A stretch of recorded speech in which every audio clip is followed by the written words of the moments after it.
All right. Well, good day, everyone, and welcome to another edition of the Garden Hour with MU Extension. Happy to have you joining us as always. I hope you're getting some rain out there, but not too much. It seems like it's been a little bit of a feast or famine this year with rainfall.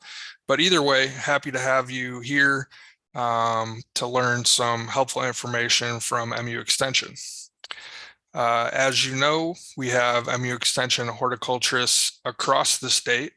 We're always happy to help answer questions.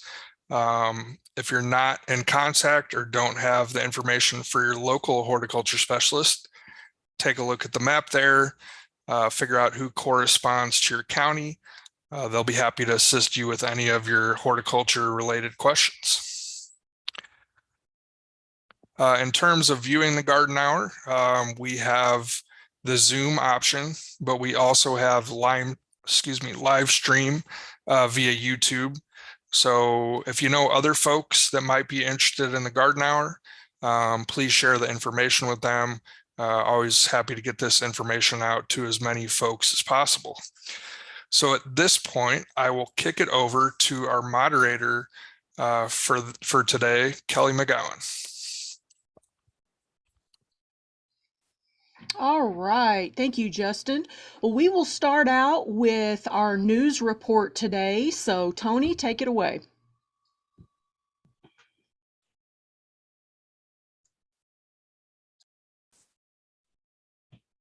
Sorry there, my browser just got caught up on something. I do see that our new state climatologist is here, so if Zach is comfortable with showing his face and introducing himself, Dr. Leeser is here from Ohio State, and we are very pleased to have him here at MU. So, Dr. Leeser. Hello, everyone. Thanks for the introduction, Tony.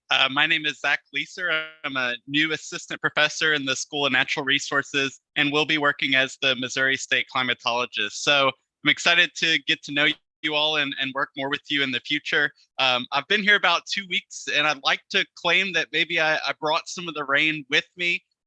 It's been good to see all of this much needed drought-busting rain. So hopefully we can see some more, but as Justin said, maybe not too much. But again, thanks for the introduction and look forward to working with you all.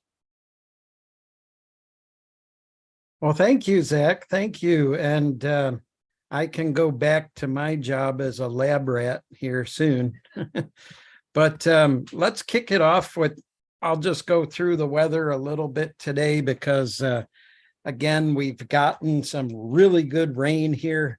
But let me stress that not everybody's getting it. If you're in the southwest part of Missouri, you didn't get it. And some other parts of Missouri may not have gotten the rain as well. So let me get into slideshow mode here. Oh boy. Well, I'm not sure what I'm doing here. Oh, I see what I did. I pasted something by accident. So again, the heat dome that they keep talking about is still prevalent, and it's dominating areas of the Southwest, but all the way up into Southwest Missouri. Tony, I'm sorry to interrupt you, but we don't see a PowerPoint or your slides. Okay, let me, I don't know what I'm doing here this morning here. Share screen.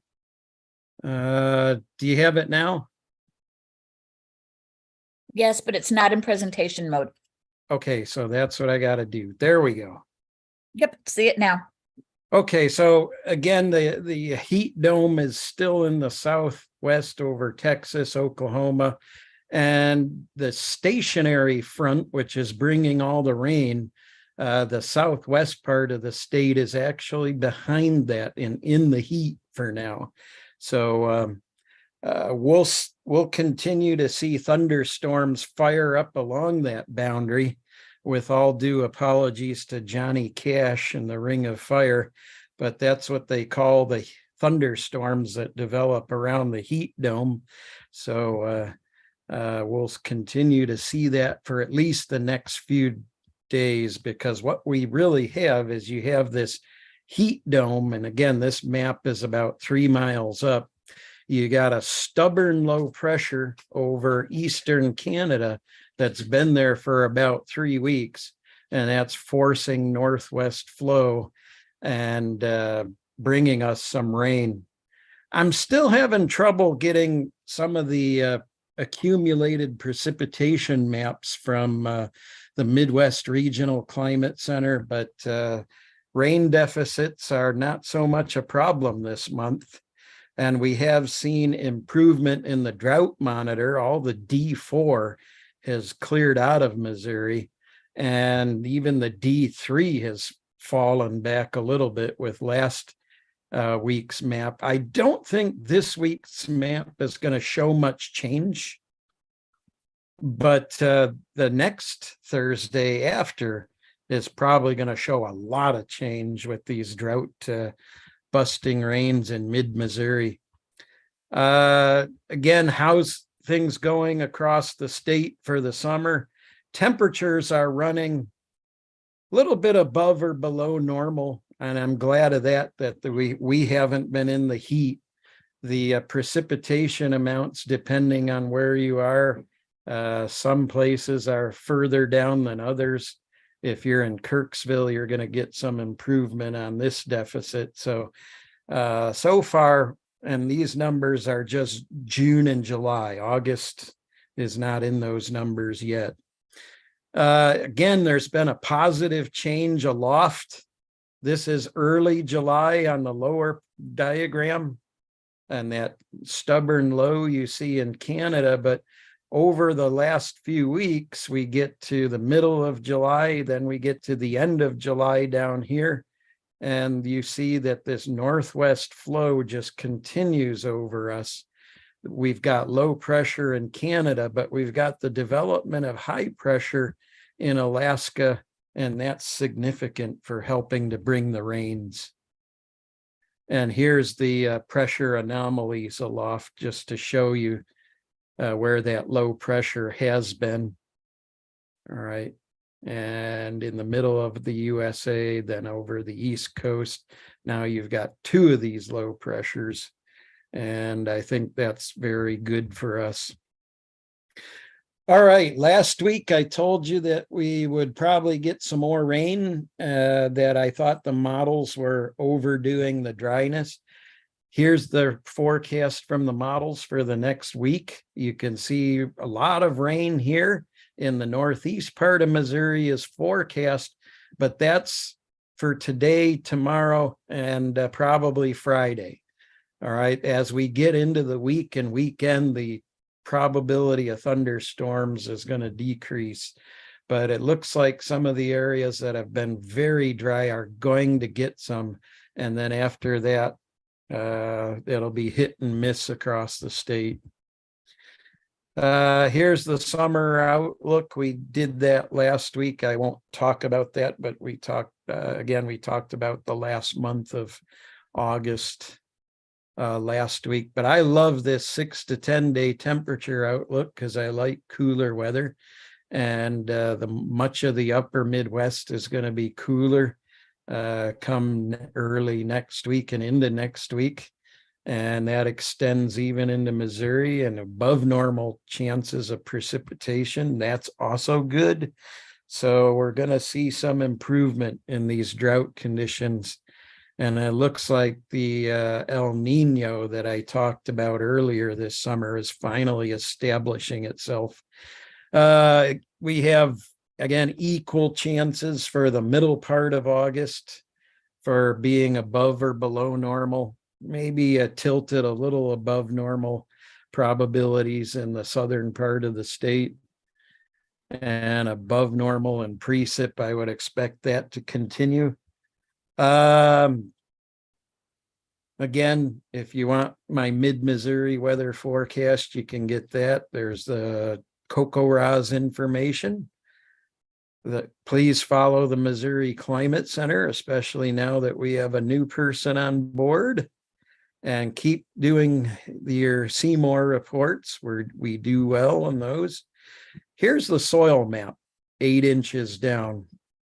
A lot of improvement around the state. You can see a lot of places are in that 30 to 70% saturation zone. And this part here is probably going to disappear by next week. So big improvement. Forecast for the next week. I'll be quick about this.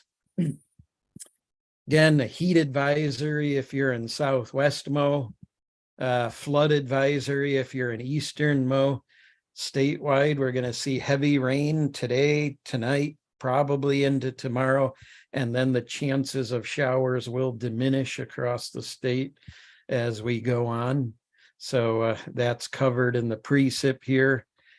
Temperature wise, today around 100 in the southwest part, up to the mid 80s where you got clouds in the east, lows in the 70s. Thursday, a repeat, highs near 100 in the southwest part of Missouri to the upper 80s in northeast Missouri, and then lows in the 70s again. So it was Wednesday, Thursday, very similar. And then temperatures start to fall off. All right, highs in the upper 90s Friday in the southwest to mid 80s northeast. And then by Saturday, we're talking upper 90s in the southwest to mid 80s in the northeast. And then Saturday, Sunday, low 90s in the south, upper 80s to lower 80s in the north. And then Monday, even upper 70s if you're above Route 36 to the upper 80s in the southeast part of Missouri. And then Tuesday, mid to upper 80s north and from north to south. So that's where we're heading. We're past the peak of summer now, and we'll slowly start to see the mean temperatures go down climatologically. Every year is different, but on average, we should start to see that. Any questions? All right. Well, I don't see any questions, but thank you very much, Tony, and welcome to Zach for joining us as well. So thank you very much. Excellent. Thank you. Okay. Well, with that, we will go ahead and get into our questions for today. So let me get it pulled up here.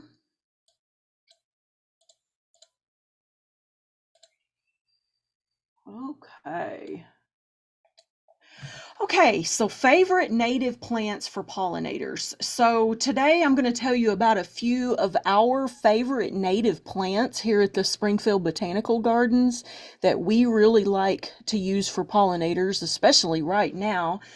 So before I do that, I want to talk a little bit about why to grow native plants. And probably most of you already know this, but it's always good to kind of think about, so why native plants over annuals or other types of plants? Well, native plants are better acclimated to our Missouri climate and weather fluctuations. And as you all know from being residents of Missouri, we have a lot of fluctuations. We have temperature fluctuations, precipitation fluctuations, and the list goes on and on.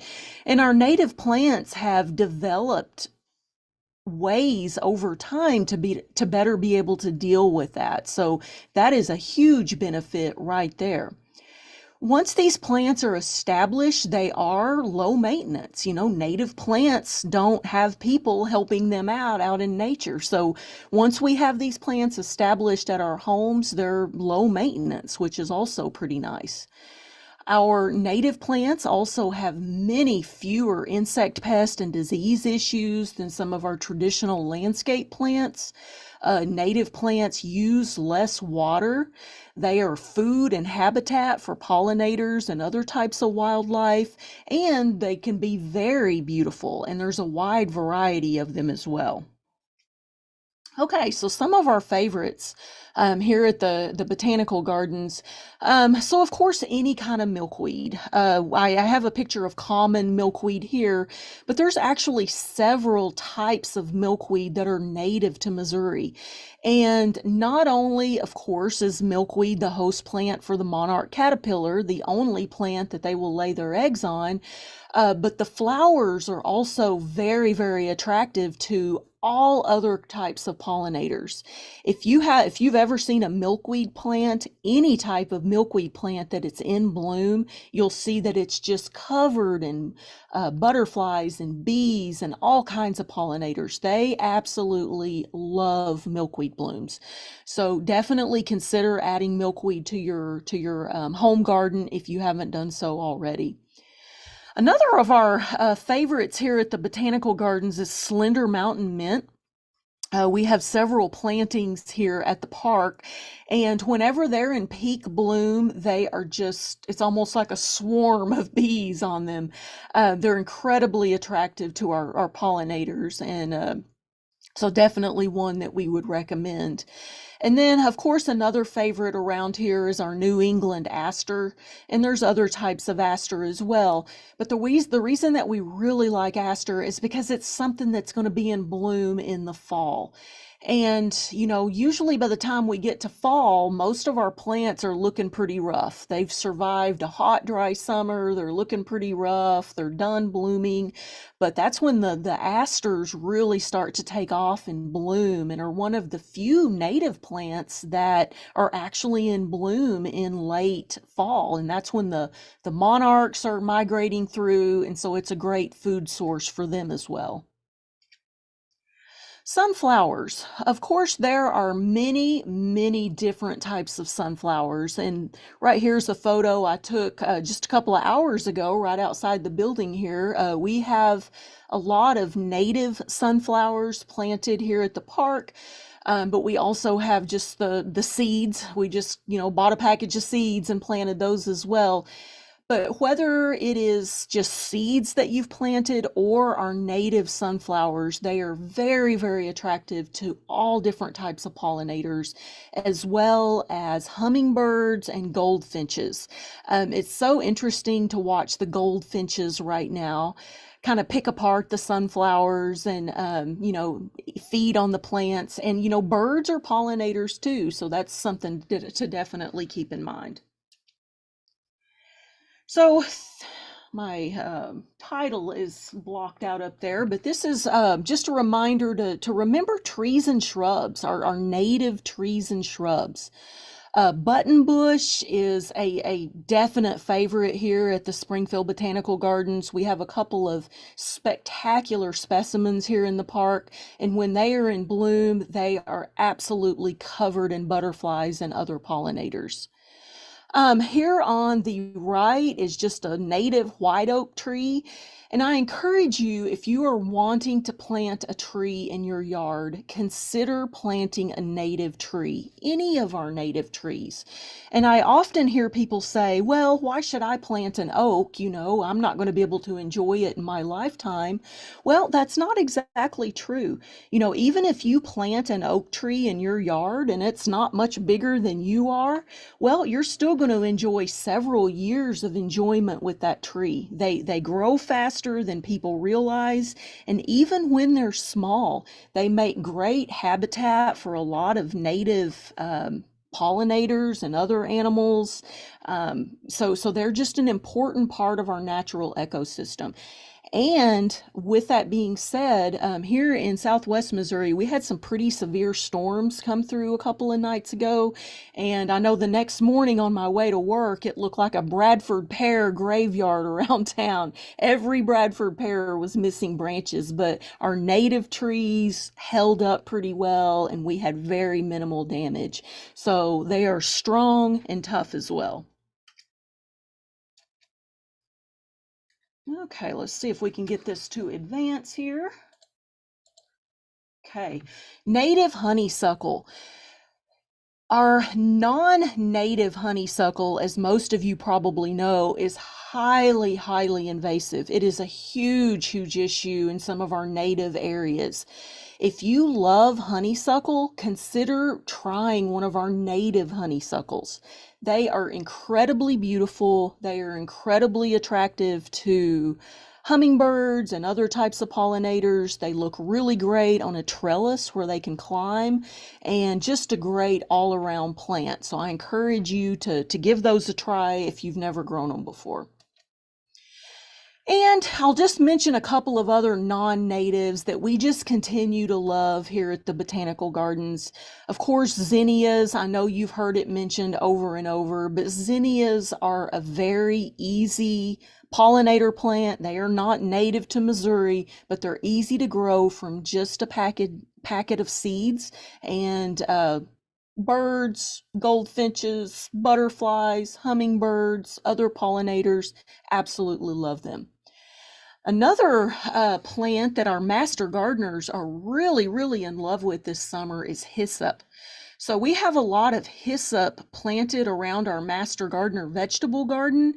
And I went up, this picture here in the center is one I took right before this, and it was just covered in all kinds of pollinators. Again, it's not a native plant. It is something that you will need to plant every year. It's considered an annual. Sometimes it might come back on its own, but for the most part, it is considered an annual, but it is highly attractive to pollinators, as are other herbs that you have allowed to go to flower. So keep that in mind as well. And so just some tips for being successful with native plants. Native plants, don't overwater them, okay?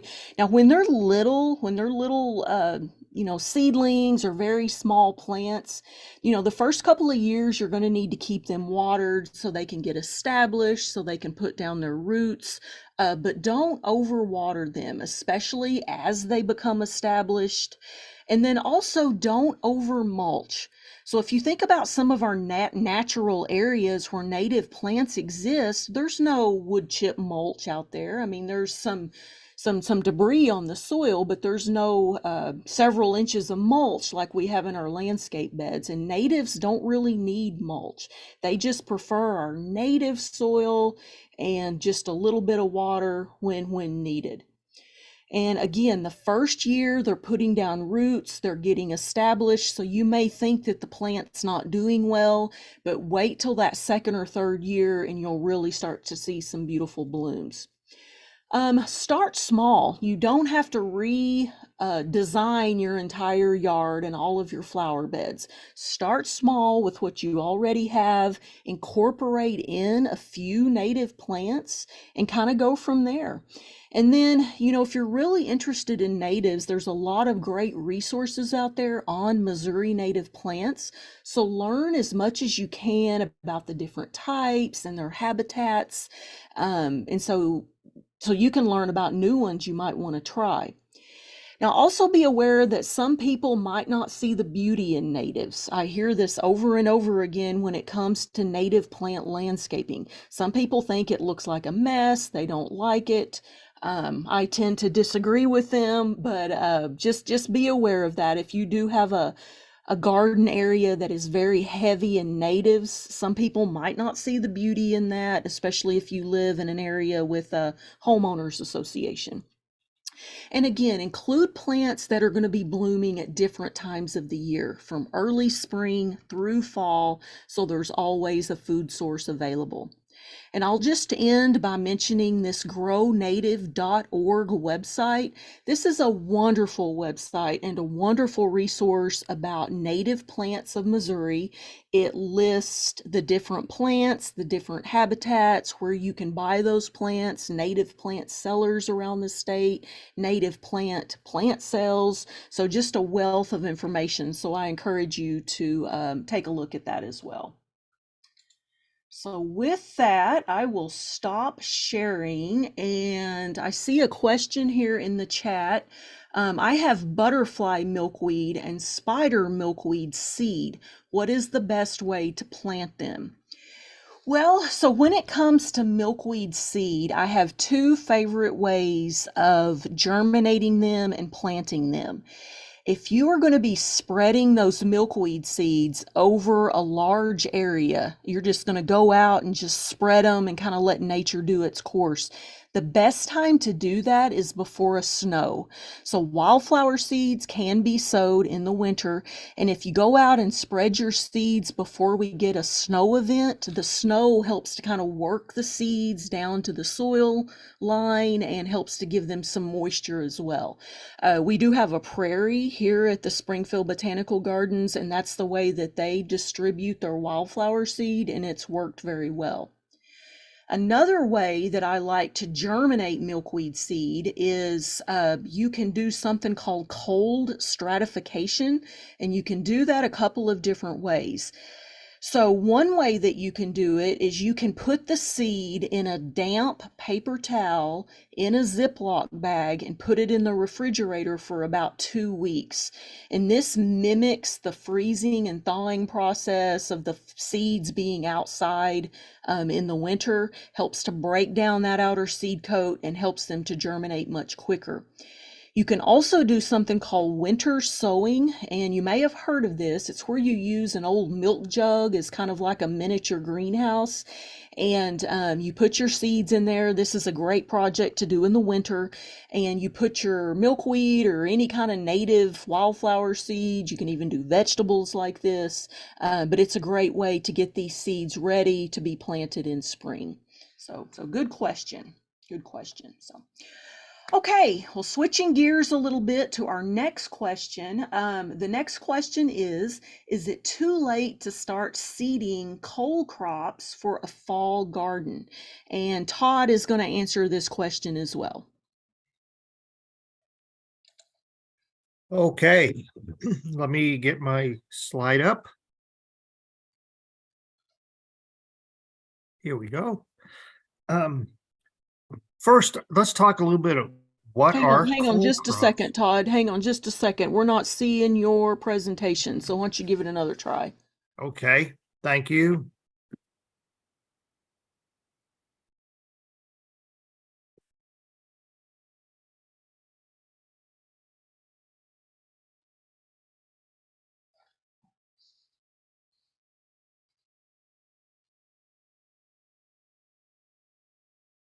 All right, we can see it. It's there. You go. Perfect. All right. First, you have to be smarter than the Zoom. So let's talk a little bit about what cole crops are. What's interesting is in that picture, thank you, Debbie, those are all considered to be cole crops. And what's even more unique about them, they're all the same, both genus and species. So a cabbage is the same species as a turnip, as is broccoli, as is kohlrabi, as is kale. What's really unique about this cluster of varieties here is that they all originated from the same general plants, and they just differentiated. And when they differentiated, they produced seed that would produce similar plants in future generations. But now, when should we plant them for a fall garden? Well, the answer is we probably should have already planted them. If you're growing collard greens or kale, we're still in the planting window for them. And it also depends on where in the state where you live. So here in the north central western part of the state, we're going to be getting out of the cole crop planting windows, or have already passed us by.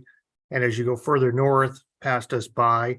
But down in the southern part of the state, you may still be able to go ahead and direct seed some of these crops, such as cabbage and broccoli.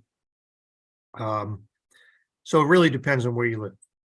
Now, if you've already got plants started and they're a good size, you could transplant them into the garden at any time now. And as Tony was saying with the weather forecast, we've pretty much out of the heat, and probably with what I've seen as a forecast for this coming weekend with a cool front coming through here in the Kansas City area, it would probably be a good time to get them in the ground with the moisture that we have. Overcast will reduce the transplant shock as we put them in and plant them. But now, let's just say you have some cabbage seed and want to ask, hey, can I actually plant this now? Or have I missed it completely? And I think the answer to that is it depends. There's going to be some risk. You can do it. A lot of the crops recommendations for those were have them your fall garden planted direct seeded in June or July, early July, but it really just depends on what kind of fall we have. So if you're willing to take that risk that they may be killed by frost, then go ahead and plant them. Last year was a really early and really hard freeze that we had that was sort of unexpected, or certainly not normal for us. This year, we may have a similar event take place, or we may have a very long fall, like I was used to, where we still were having things blooming up until late November. So you just never know. If you're planting kohlrabi, you're at the end of its fall crop planting window in the northern part of the state. Probably center part of the state, you're still within the window, and the southern part of the state, you're definitely within the window. And if you select varieties of cabbage that are early maturing, some of those 60, 65-day varieties, or broccoli or cauliflower that fall into that same 60 to 75-day varieties, it might be worth the risk to try those and go ahead and direct seed them and just see what you get out of it. The longer full season cabbage, you're not going to have success with that. We'll almost certainly have a frost before they mature. But some of the smaller heads, Jersey Wakefield cabbage, that might be one to give it a shot. Some of the broccoli varieties that come up very quickly, again, might be worth a shot. So that's the short answer is we've kind of a little bit outside that window for much of the state, but it's still worth looking into it. And if you got the seed on hand or the garden center has it available to you, and it's the short season varieties, then you may wish to go ahead and do it. With that, I'll stop sharing and look see if there's any questions. Okay, I don't see any questions, so thank you very much for that information. Okay, our next question is about tomatoes, and the question is, my tomatoes always start to look diseased later in the season. How can I stop them from getting diseases every year? And Justin is going to answer this question for us.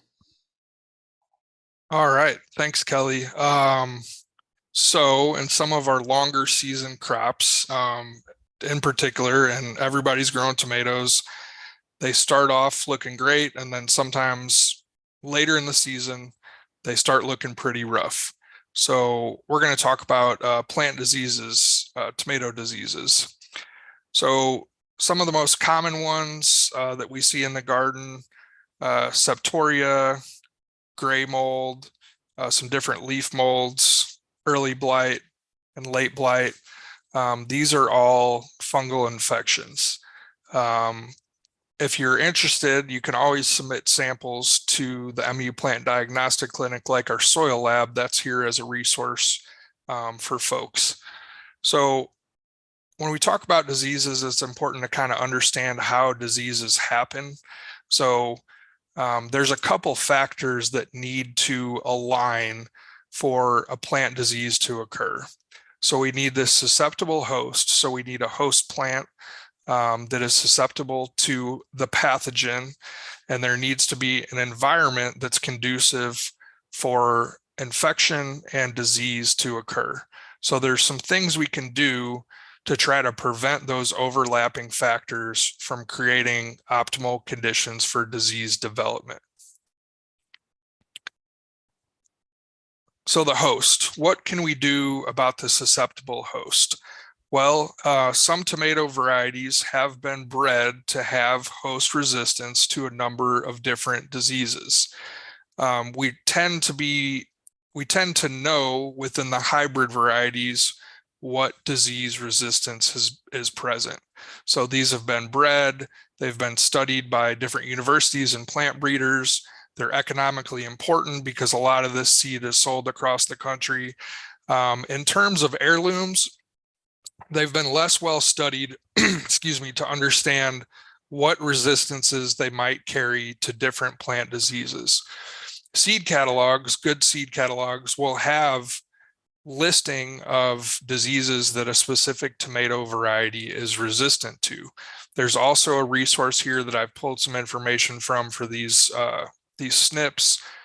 Cornell is probably the best warehouse of information in terms of disease resistance in tomatoes and other commonly cultivated vegetables. We can also modify the environment. So you can see these tomatoes in this picture, very, very well mulched, a nice carpet of mulch there. Mulch is important because we can prevent splash up.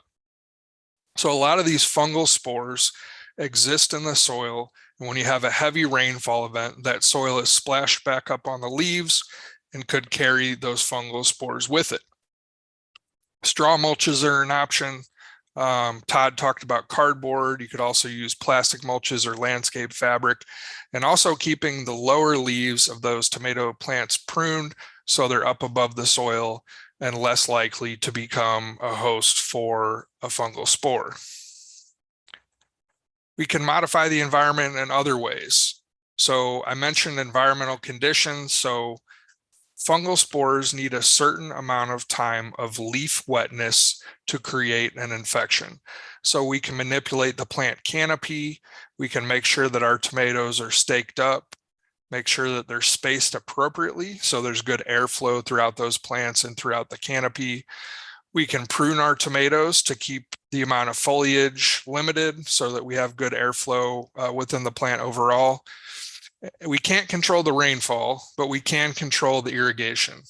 So sprinklers are probably the worst type of irrigation that you can use for really any type of plant, but particularly for our veggie crops. This is going to be one way that will create a long period of leaf wetness that is more conducive to infection from a fungal pathogen. If you have to use a sprinkler, use it early in the morning so that sun comes up and get those leaves dried off. The worst time would be to irrigate late in the evening. Soaker hoses, drip irrigation, that's a much better way to go if that's possible for you. Another way that we can prevent and break this cycle, prevent those three factors from lining up to create a disease, is sanitation and crop rotation. So if you're purchasing transplants, we want to look for plants that are free of any signs of disease. Vigorous, healthy plants are much better able to fight off disease when they are planted. Remove infected foliage. As you're going through planting different things in the garden and harvesting, remove that infected foliage and fruit within the growing season. Rotation is really huge. These fungal spores persist in the soil.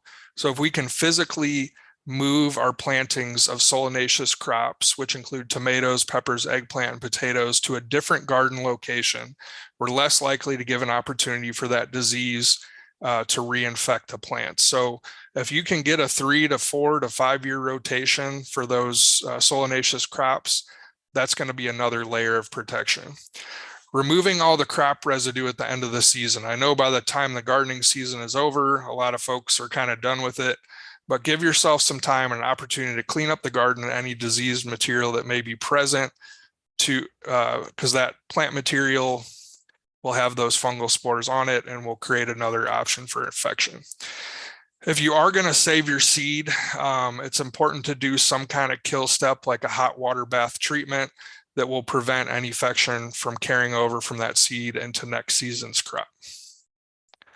So that's all I got on that. All right, thank you, Justin. Okay, next, Debbie is going to do horticulture terminology. So what do you have for us today, Debbie? Yeah, the term I have for everybody this week is called a raceme.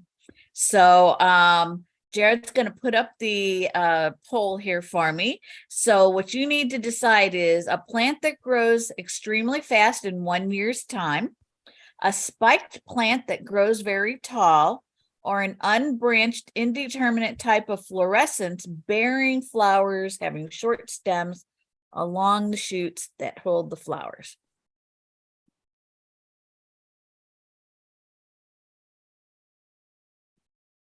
Okay, we're getting a bunch of answers coming in. I like that. Give you just a few more seconds here.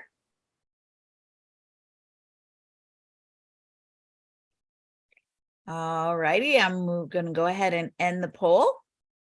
I'm going to share the results, and 72% of you say it's C, 16% say it's B, and 12% say it's A. So as always, you guys are really smart. Now I'm impressed with just how smart you guys are. You guys need to start being out there and being horticulture specialist with us. How does that sound?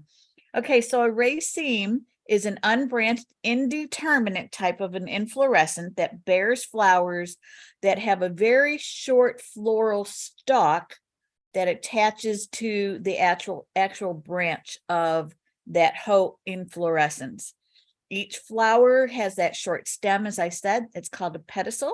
So you can see that right there. The flowers are going to bloom from the top, from the bottom, and go up. So the newer flowers are going to be at the top of this. Now there is a difference between a raceme and a spike. A spike is going to have, the flowers are going to be actually, the petioles and everything are actually going to be attached straight to that flower spike, that stem itself, whereas in the raceme, they will have that little stem. So let's look at a couple of these different flowers that are out there. I'm giving you some examples. I love bleeding hearts. I have that in my back little garden area. I love to see them bloom every spring. Lilacs also, and I have those in the front of my house. Besides having a wonderful smell, they also are a beautiful flower. And then we have lupine, which are really pretty, and then the corabelle. So those are just 4 examples of some of those that have a raceme over an actual spike. So listed here, lily of the valley, hyacinth, snapdragons, foxglove, a bunch of different flowers there. So you guys, as I say, are pretty darn smart, and it's really hard to fool you guys. So bravo to all of you. Yes, they are very smart, Debbie. Thank you for that information. All right, well, good questions and good discussions today. So thank you for everyone that sent in things and helped to answer questions. And with that, I'm going to turn it over to Justin to close us out for today. All right, thanks, Kelly. Give me just a second here.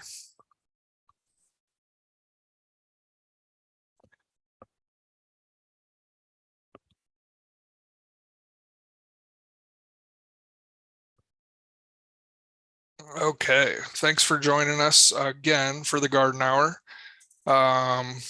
We drop a lot of useful information in that chat box. So if you want to save those links and resources for future reference, you can hover over the 3 dots here and it'll give you an option to save the chat that'll then be saved on your computer for future reference.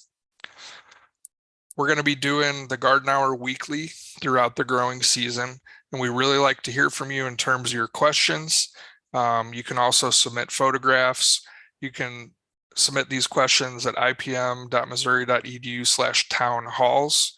So really like to hear from folks across the state, and photographs are really awesome because it gives us opportunity to show those during the Garden Hour as well. And last but not least, if you don't know who your local horticulture specialist is, take a second to jot down their email. Always happy to help you and always happy to hear from Missourians across the state on how we can help them with any of their gardening issues or gardening questions. And with that, we're done for the week and look forward to seeing y'all next week.